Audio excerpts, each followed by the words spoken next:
Okay, so in this video, we're going to talk about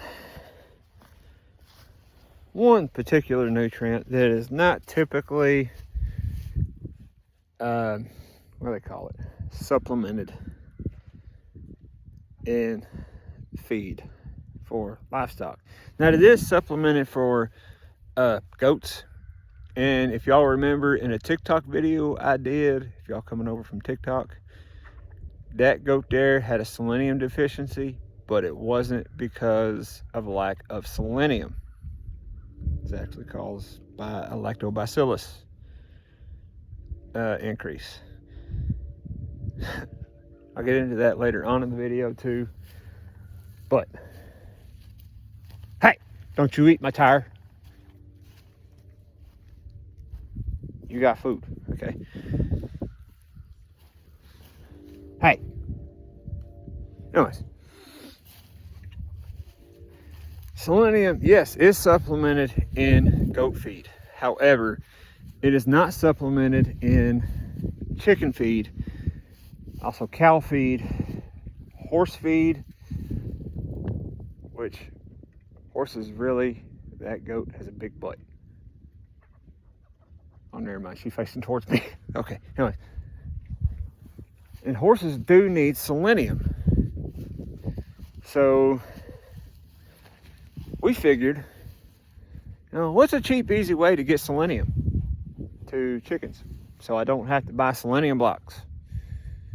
By the way, any trace mineral thingamajigger you get for chickens doesn't have selenium in it either. Nor rabbits, too. Rabbits do need a small amount of selenium. But rabbits are like bees. Okay, if you feed them good quality hay, more than likely they're getting enough. Okay, same thing. If bees are getting good quality pollen, more than likely they're getting enough selenium. And here's why: because we found a cheap, easy way to do it. I brew wine. I make mead with honey. So, what do I have a lot of? That stuff that sits in the bottom of a glass after fermentation, or the bottom of a bucket after fermentation. I got a lot of that. And this is kind of the ratio that we come up with, because mead has a high alcohol volume, but even if you brew beer, you're still going to get the same amount of yeast cake,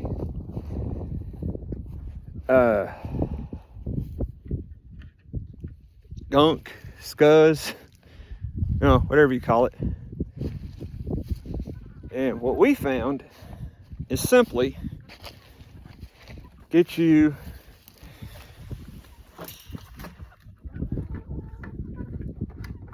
I'll show you here in a second.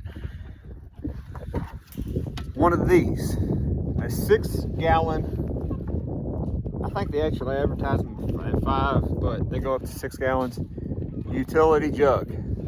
Okay, if you brew a 1-gallon batch of either wine, mead, or beer, okay,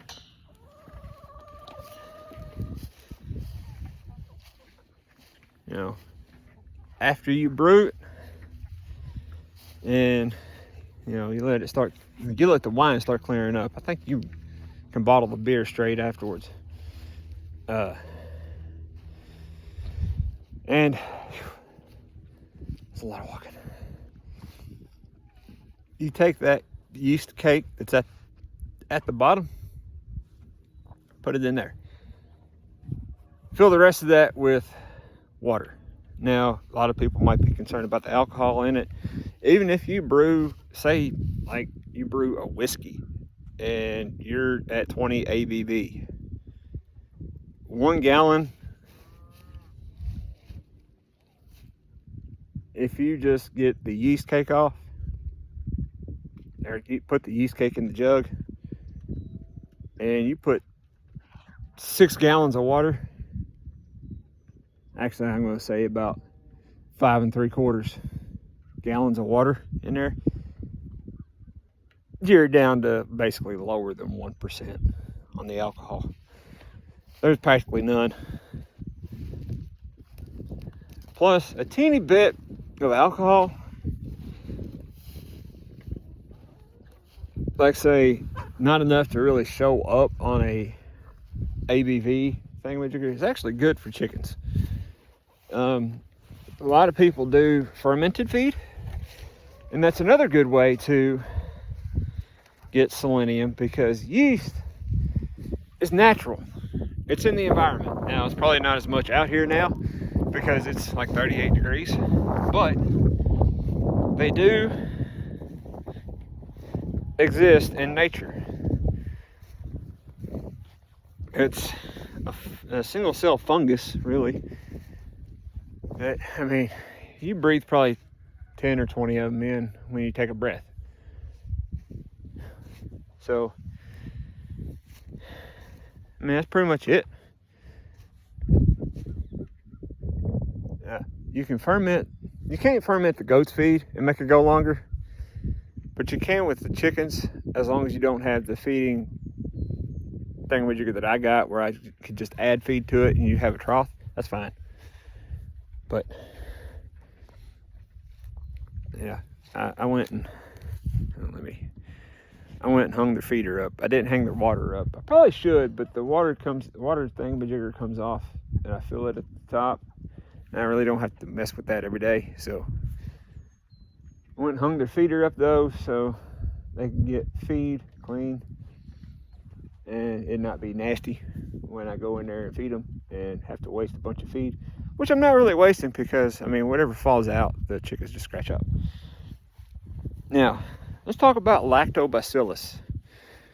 That is one of the things that you kind of have to keep in balance in your goats and your cows. I'm not entirely sure about chickens, but that'd be one thing that I kind of keep a watch for. Oh, I forgot. Here's how we apply. Actually, here's how we apply both of them. Straight to the water. They drink it. That's pretty much it. Anyways. Lactobacillus is something that makes vinegar. Okay? And it causes an acid condition in goats, cows.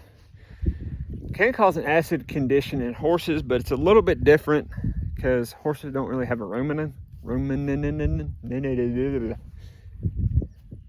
an extra stomach, basically, or an extra chamber in their stomach. But it can cause an acid condition, which can kill off yeast that are in their stomach. Basically, what I'm saying is goats and cows are just one big sauerkraut vat. They ferment it. They ingest their feed, ferment it, regurgitate it, chew the cud, and then send it back down to the stomach. So they need a lot of yeast in the rumen to do that. They also need lactobacillus, but not as much. So that's pretty much one thing you have to keep in check. How do you keep it in check? You know, you send your goat to the vet and they try to figure it out. So that's pretty much it. See y'all later.